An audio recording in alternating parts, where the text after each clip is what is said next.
The views expressed in this blog are hosted on my own website, are strictly personal, and do not reflect the views of any organization.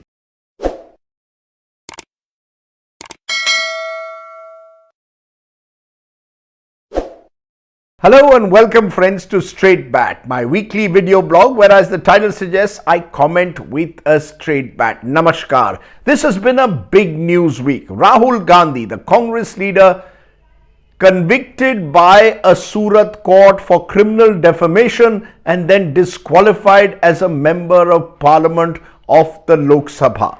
Now, Rahul's critics are saying he's got his just desserts for making reckless statements. Rahul's admirers, on the other hand, are saying that he is being unfairly targeted and intimidated for asking inconvenient questions. Where does the truth lie?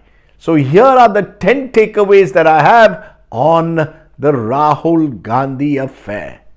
Takeaway number 1. Rahul Gandhi's disqualification smacks of vindictiveness.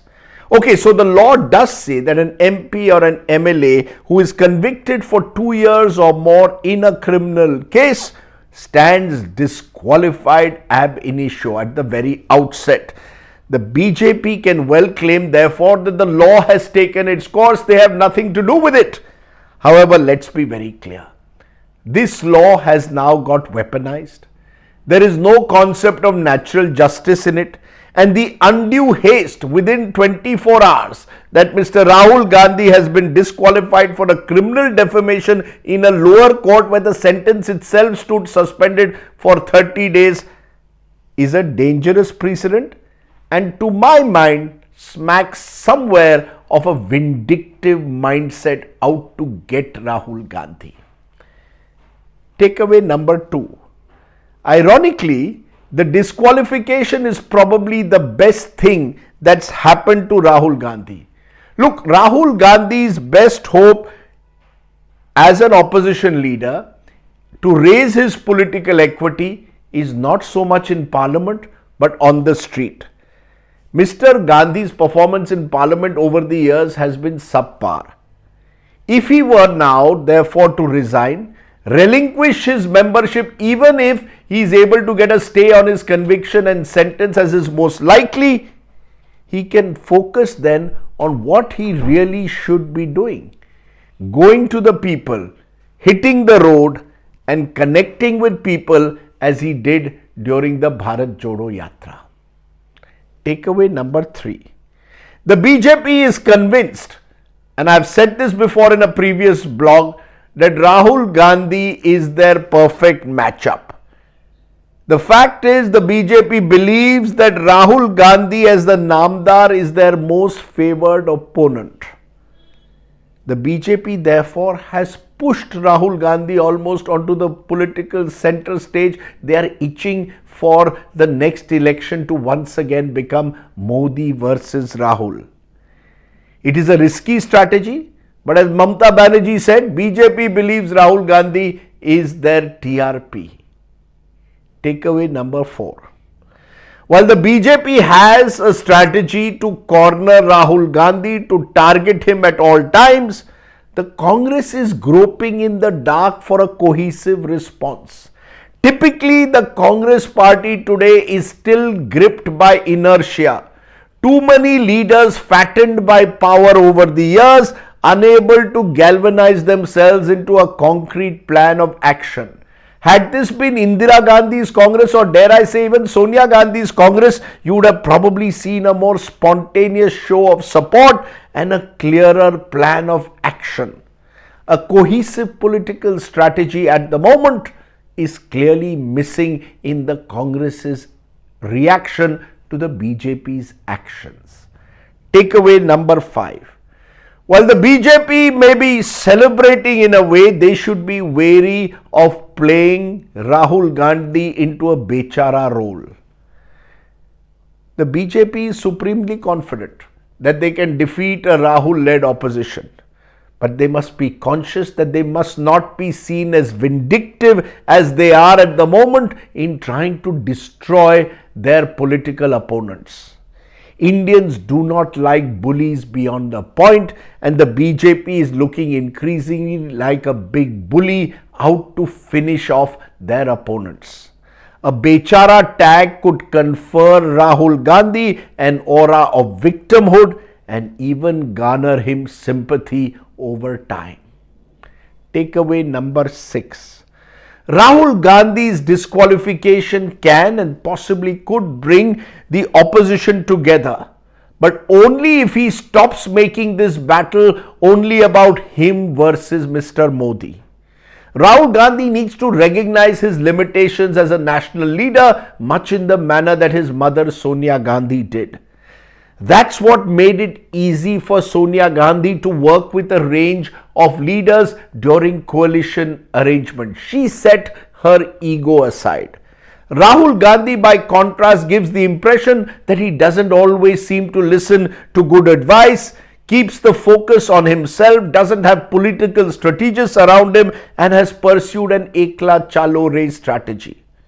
This might have worked for the Congress in another age where the Congress was a powerful force and organizationally robust.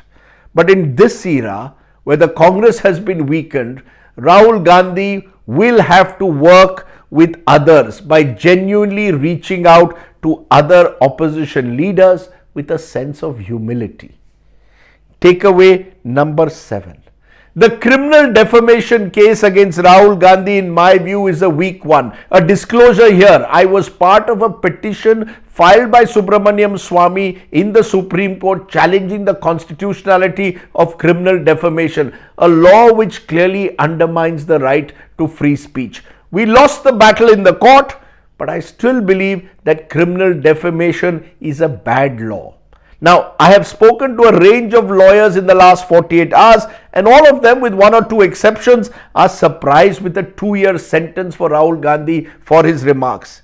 Yes, Mr. Gandhi could have been much more careful in his public utterances, but to suggest that he was targeting an entire community of OBCs is simply untrue. Let's be clear, Nirav Modi or Lalit Modi are not OBCs in the first instance. So this OBC argument is a political spin of the BJP.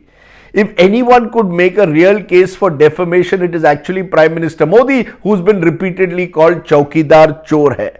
But why an unknown Mr. Modi from Surat should feel aggrieved for comments made in Kolar, frankly to my mind, is a bit stretched and bizarre.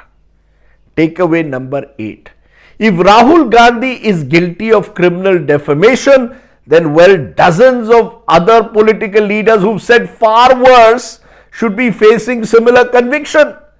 Just look at the hate speech that has been unleashed in recent times by senior leaders, especially the dog whistles against Muslims, Ali, Bajrangbali, Shamshan, Kabristan, Hum Paanch, Hamare 25, or indeed the manner in which women are spoken about, or women politicians are spoken about, Thumka Lagane Wali or 50 crore girlfriends. Let's be honest, the discourse in our politics has fallen to an all-time low. Is Rahul Gandhi being singled out, or will it open up the floodgates for other politicians now to face criminal defamation? Takeaway number 9. The BJP is using Rahul Gandhi to deflect from the Adani issue. Let's call a spade a spade. It is no coincidence that ever since Rahul Gandhi raised the Adani issue in Parliament during the motion of thanks debate in February, the BJP has gone into overdrive in targeting him. Even the Surat case, it would seem, has got fast forwarded only in the last month. In Parliament and outside, the BJP simply does not want the A word to be mentioned because it is embarrassing to their top political leadership. Takeaway number 10. The opposition needs to recognize that to fight a strong BJP today, you cannot do it without a major political realignment. Most opposition parties are simply engaged today in self-preservation, not in any principled fight. It is only when they are able to create a common minimum ideological platform that they will be taken seriously. Else it will be seen as a gathering of losers who are desperate to survive in the face of the Modi juggernaut. As a postscript, let me say this. Rahul Gandhi has on several occasions said democracy is under threat, democracy is dead in India. I have for the most part disagreed with what Rahul Gandhi has said at times about democracy. Maybe I still don't agree with making such generic extreme statements. But the events of the last week, I am afraid, make the Congress leaders' words appear more than a little prophetic. A vibrant democracy is one with checks and balances, where institutions can assert their constitutional freedoms, where the opposition is allowed to practice politics on a level playing field and is not crushed by an imperious and authoritarian ruling establishment. Think about it. That was the straight bat. Do of course subscribe to my YouTube channel for many more such videos. For now, stay well, stay safe. Jai Hind. Namaskar.